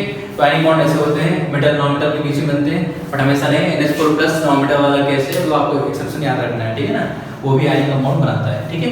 चलिए नेक्स्ट आपको मैं टर्म बता देता हूं, देखो एक टर्म होता है electrovalency, write down please, what is electrovalency. क्या इलेक्ट्रोवैलेंसी पता क्या होती है? It is number of electron lost और gained, please write down. Electrovalency क्या होती है? इलेक्ट्रोवैलेंसी, इलेक्ट्रोवैलेंसी, इलेक्ट्रोवैलेंसी, इलेक्ट्रोवैलेंसी क्या होती है बोलो? It is the number of electron lost और gain in the ionic bonding, ठीक है। नंबर ऑफ इलेक्ट्रॉन लॉस्ट और gain in the ionic bonding. जैसे आपसे बोलूं मैं कि NaCl मान लो, तो NaCl बताओ, Na जो है उसका इलेक्ट्रोवैलेंसी क्या होगा? 1 होगा। किसी का भी इलेक्ट्रोवैलेंसी आप बोल सकते हो, ठीक है। Cl बोलो कितना होगा? इसका भी 1 होगा। क्यों? इसने एक लॉस किया, इसने एक गेन किया। ऐसा नहीं इसका -1 नहीं है, डेफिनेशन अच्छे से पढ़ना है। नंबर ऑफ इलेक्ट्रॉन, नंबर कभी प्लस माइनस नहीं होता है, ठीक है ना। जैसे आपसे बोलूं मैग्नीशियम बोलो कितना होगा? मैग्नीशियम बोलो क्या करेगा? 2 इलेक्ट्रॉन लॉस करेगा। कितना कोवैलेंस इसका इलेक्ट्रोवैलेंसी कितना है? Ev बोलते हैं शॉर्ट में। इलेक्ट्रोवैलेंसी कितना है बोलो? 2 आएगा। Al का इलेक्ट्रोवैलेंसी कितना है? 3 आएगा। क्यों? Al 3 इलेक्ट्रॉन लॉस करेगा, ठीक है। जैसे आपसे बोलूं मैं ऑक्सीजन का O का इलेक्ट्रोवैलेंसी कितना है? तो आप क्या बोलोगे? 2 आएगा। क्यों? ये 2 इलेक्ट्रॉन गेन करेगा। It is the number of electron lost और गेन, उसको बोलते हैं इलेक्ट्रोवैलेंसी, ठीक है। आपसे मैं थोड़ा ग्रुप वाइज बात कर लेता हूं यार। ग्रुप 1 की इलेक्ट्रोवैलेंसी जो होती है Ev, वो होती कितनी बोलो? 1। ग्रुप 2 की कितनी होगी? 2। ग्रुप 13 कितनी होगी? 3। ग्रुप 15 की कितनी होगी? 3। ग्रुप 16 कितनी होगी? 2। एंड ग्रुप 17 कितनी होगी? 1, ठीक है ना। तो ये आपकी इलेक्ट्रोवैलेंसी वाला फंडा हो गया, बहुत सिंपल है। नंबर ऑफ इलेक्ट्रॉन लॉस्ट और गेन, ठीक है। कोई कितना इलेक्ट्रॉन लॉस कर रहा है, कितना गेन कर रहा है, वही उसकी इलेक्ट्रोवैलेंसी होती है। आपसे बोलूं मैं फास्फोरस की इलेक्ट्रोवैलेंसी कितनी होगी? आप क्या बोलोगे? 3 होगी, ठीक है ना। वो 3 गेन करेगा। चलिए, तो ये बात हुई इलेक्ट्रोवैलेंसी की। आप इलेक्ट्रोवैलेंसी क्या होती जान लिया है, ठीक है। अब इसमें एक देखो नेक्स्ट और एक चीज बाकी है, आपको मैं सिंपल बोल देता हूँ। और इसका नेक्स्ट जो टॉपिक मैं आपको अगली क्लास में स्टार्ट करूंगा, ठीक है। सेकेंड पार्ट में आपके आयनिक कंपाउंड के, ठीक है, आयनिक बॉन्डिंग के। एक में से एक और फंडा बाकी है, इसको हम पढ़ लेते हैं। इसको बोलते हैं एक्चुअली आपका, देखो यहाँ पे सोडियम में जैसे मैं NaCl की बात करूँ, NaCl कैसे बन रहा होगा? Na ने क्या है बोलो? एक इलेक्ट्रॉन क्या बोलो? लॉस किया, क्या बन गया? Na+, ये इलेक्ट्रॉन निकल गया, ठीक है। इलेक्ट्रॉन निकल गया, Na+ बन गया। अच्छा बताओ, आपको ये पता है ना, जो ऑक्सीडेशन होता है क्या होता है? लॉस ऑफ इलेक्ट्रॉन होता है। इलेक्ट्रॉन किसी से अगर जा रहे हैं ना, उसको बोलते हैं ऑक्सीडेशन। एक ट्रिक आपको शायद पता होगी पहले से, क्या बोलो? Oil rig, oil rig, oil rig, oil मतलब क्या है? Oxidation is loss of electron, reduction is gain of electron. कोई इलेक्ट्रॉन अगर गेन कर रहा है उसका क्या होगा? रिडक्शन होगा। और कोई इलेक्ट्रॉन लॉस करेगा उसका क्या होगा? ऑक्सीडेशन होगा। ये इलेक्ट्रॉन ट्रांसफर के टर्म्स में ऑक्सीडेशन और रिडक्शन की डेफिनेशंस होती हैं, ठीक है। आपने ऑलरेडी क्लास 9 में कुछ रिडॉक्स रिएक्शंस पढ़ी थी, ठीक है ना। तो यहाँ पे Na से Na+ बना, इलेक्ट्रॉन निकला, तो उसको हम बोले क्या हो गया बोलो? इसका ऑक्सीडेशन। क्यों? इससे क्या हुआ है? इलेक्ट्रॉन लॉस हुआ है, ठीक है। जैसे मान लो क्लोरीन ने इलेक्ट्रॉन एक ले लिया है, तो बनाया क्या? Cl-, इसने इलेक्ट्रॉन गेन किया है, तो gain of electron, reduction is gain of electron. तो बोले इसका क्या हुआ? रिडक्शन हुआ है, इसका हुआ है रिडक्शन, ठीक है। और पता है किसी भी रिएक्शन में अगर रिडक्शन और ऑक्सीडेशन दोनों साथ में हो रहे हैं, तो उसको हम बोलते हैं क्या बोलो? Redox reaction. क्या बोलते हैं बोलो? Redox reaction. तो एक्चुअली आयनिक बॉन्डिंग एक्चुअली एक रेडॉक्स रिएक्शन का भी एग्जांपल है, ठीक है। आप देख सकते हो यहाँ पे, देखो कैसे बन रहा होगा रेडॉक्स रिएक्शन। जब से आपसे बोलूं मैं NaCl कैसे बनता है, तो उसका मैं सिंपल डायरेक्ट अगर बोलूं कि ये कैसे बन रहा है, तो आप इसका जो इक्वेशन लिखोगे ऐसे तो लिखोगे। NaCl कैसे बन, Na क्या होता है? सोडियम मेटल होता है। वो किस स्टेट में स्टेबल होता है, एग्जिस्ट करता है बोलो? सॉलिड स्टेट में। मेटल है Na। और Cl आना है, Cl मतलब क्या? क्लोरीन। तो क्लोरीन तो सिंगल अकेला यूज नहीं करता ना, वो क्या होता है? डायटोमिक होता है। वो क्लोरीन गैस होती है Cl2, तो Cl2 गैस, ठीक है। ये दोनों मिलेंगे बनाएंगे क्या? NaCl, 2NaCl सॉलिड फॉर्म में, ये 2Na। तो ऐसे एक रेडॉक्स रिएक्शन है। उसको मैं सिंपल आप देखो दोनों रिएक्शन को, ऑक्सीडेशन को और रिएक्शन को कैसे हाफ हाफ में डिवाइड करके लिख रहा हूं, आराम समझना। Na क्या करेगा बोलो, इलेक्ट्रॉन लॉस करेगा, बनाएगा Na प्लस, बट यहाँ पे 2 Na है, 2 Na लेंगे, 2 Na plus 2 Na plus 2 electron यहाँ निकल जाएंगे, ठीक है, 2 इलेक्ट्रॉन निकल गए। तो यार इलेक्ट्रॉन लॉस को मतलब क्या है बोलो, ये ऑक्सीडेशन है, क्या बोलो ये ऑक्सीडेशन। अब देखो क्लोरीन के पास, तो क्लोरीन एटम में ये Cl2 है, डायटोमिक गैस है Cl2, 2 Cl हैं, एक Cl को चाहिए 1 इलेक्ट्रॉन, 2 Cl को 2, और 2 इलेक्ट्रॉन कहां से मिलेंगे, यहां से मिलेंगे, जिसने 2 इलेक्ट्रॉन लिए यार, और क्या बना दिया बोलो Cl माइनस, बट कितने 2 2Cl minus. Gain of electron actually हो क्या बोलो, रिडक्शन, ये है आपका रिडक्शन, ठीक है। अब देखो आपको सिंपल ऐड करना है, दोनों रिएक्शन को आप ऐड कर सकते हो। हम कैसे लिखते हैं ऐड करके, आराम से समझना इस बात को। हम इलेक्ट्रॉन को कैंसिल आउट करते हैं, ठीक है ना, यहाँ पर केवल आयंस होने चाहिए, बस आयंस की बात, ठीक है। देखो इलेक्ट्रॉन कैंसिल, आप जैसे इक्वेशन पढ़ते हो ना मैथ्स में कि LHS और RHS में अगर दोनों साइड कुछ इक्वल चीजें हैं तो आप उनको क्या करते हो, कैंसिल आउट करते हो ना। सेम वे में यहाँ पे देखो ये इलेक्ट्रॉन, 2 इलेक्ट्रॉन उधर RHS साइड, देखो यार ये एरो के इधर वाले क्या है, LHS वाले लेफ्ट वाले, उधर क्या है RHS राइट वाले, इसको ऐड करो, इसको ऐड करो, लिख दो एरो लगा के, ठीक है ना। इसको देखना मैं कैसे लिखूंगा, नाम समझना। देखो यहाँ पे 2Na, लेफ्ट वाले लिखो, राइट वाले और चिपका दो। देखो कैसे 2Na प्लस, और कौन है लेफ्ट में, Cl2 है, और कौन है बोलो 2 इलेक्ट्रॉन है, जिसको कैंसिल आउट कर रहा हूं, जस्ट हैव एसेंस। आइए यहां पर बोलो कौन कौन, ये 2Na प्लस है, और कौन है 2 इलेक्ट्रॉन है, और कौन इधर बचा 2Cl माइनस। अब देखो 2 इलेक्ट्रॉन कैंसिल आउट, ये आपका इक्वेशन सिंपल है, ठीक है ना। 2 इलेक्ट्रॉन क्या हो गया, कैंसिल आउट हो गया। तो अल्टीमेटली इक्वेशन क्या है बताओ, 2Na plus Cl2 equals 2Na plus and 2Cl minus, इसी को बोलते हैं क्या बोलो 2NaCl, इसी को हम क्या बोलते हैं 2NaCl। मैं पहले बोल चुका हूं NaCl क्या है, Na प्लस और Cl माइनस का कॉम्बिनेशन, ठीक है ना। तो देखो यार रिडॉक्स रिएक्शन होती है, यहाँ पे इसका ऑक्सीडेशन और रिडक्शन मैंने बना दिया पहले ही हाफ रिएक्शन। ये अल्टीमेटली आपकी रिडॉक्स रिएक्शन है, कैसे आप लिखोगे, Na से Na plus is oxidation, Cl2 से Cl minus is your reduction. ये है ऑक्सीडेशन और ये है रिडक्शन। कंप्लीटली किसी भी रिएक्शन में अगर ऑक्सीडेशन रिएक्शन दोनों एक साथ हो रहे हैं, इसको हम बोलते हैं रिडॉक्स रिएक्शन। तो एक्चुअली आयनिक बॉन्डिंग, जो ये आयनिक बॉन्डिंग हो रही है इस इक्वेशन के थ्रू, वो एक्चुअली रिडॉक्स का एक एग्जांपल है, ठीक है। इसलिए आपको मैं बता दें यहाँ पर, ठीक है। ओके चलिए, जैसे आप मैं रिडॉक्स में सिंपल एक और एग्जांपल बता देते हैं, ठीक है, फिर बाइंड अप करते हैं आज के लेक्चर को। जैसे अगर मैं बोलूं आपसे मैग्नीशियम वाली बात कर लेता हूँ। मैग्नीशियम भी जब मेटल होता है सॉलिड फॉर्म में पाया जाएगा, क्लोरीन गैस होती है Cl2 फॉर्म पाई जाएगी, ठीक है। ये मिलेंगे बनाएगा MgCl2, किस फॉर्म में बोलो सॉलिड होते हैं आयनिक कंपाउंड, हम लोग पढ़ेंगे प्रॉपर्टीज में, next lecture very important for ionic compound, ठीक है ना। आराम से पढ़ेंगे नेक्स्ट पोर्शन जो इसका। MgCl2 बन गया, ठीक है। अब देखना कैसे यहाँ पे हो रहा, वही खेल हो रहा होगा, बोलो Mg क्या करेगा, 2 इलेक्ट्रॉन क्या करेगा बोलो लॉस करेगा, N2 प्लस बनाएगा, ये 2 इलेक्ट्रॉन निकल गए, ये बोलो क्या हो रहा होगा इसका ऑक्सीडेशन, ठीक है। अब क्लोरीन 2 है, 2 इलेक्ट्रॉन में इसके पास है, ले लेगा Mg वाले, बनाएगा 2Cl माइनस, ये इसका हो रहा है क्या बोलो रिडक्शन, ठीक है ना, ये इसका हो रहा है रिडक्शन।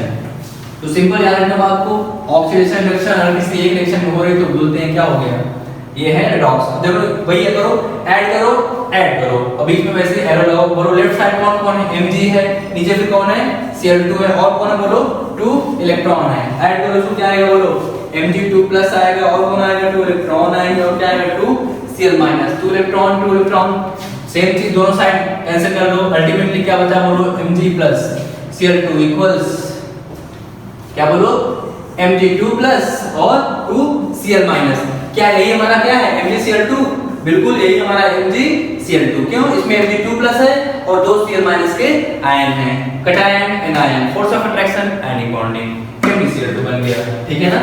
ये भी रिडॉक्स रिएक्शन है, यहां हम लोग क्या है ऑक्सीडेशन, यहां हम लोग क्या है रिडक्शन। किसी भी रिएक्शन में अगर ऑक्सीडेशन रिएक्शन एक साथ हो रहे हैं उसको हम बोलते हैं क्या बोलो रिडॉक्स रिएक्शन।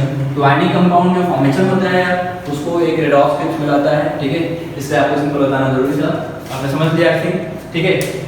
चलिए यार ठीक है, आज के लिए इतना ही, ठीक है। इसका मैं नेक्स्ट लेक्चर आपको सिंपल बहुत ही जल्द मिलेगा, इसमें हम लोग एक्चुअली पढ़ेंगे कि आयनिक कंपाउंड का कंडीशन क्या होता है, कब कब बनते हैं ये कंपाउंड्स, ठीक है, बॉन्डिंग और आयनिक कंपाउंड की प्रॉपर्टीज बहुत इंपॉर्टेंट आपको नेक्स्ट लेक्चर में बताई जाएंगी। आज के लिए इतना ही, ठीक है। आप लोग उसको अच्छे से आराम से पढ़ेंगे, ठीक है।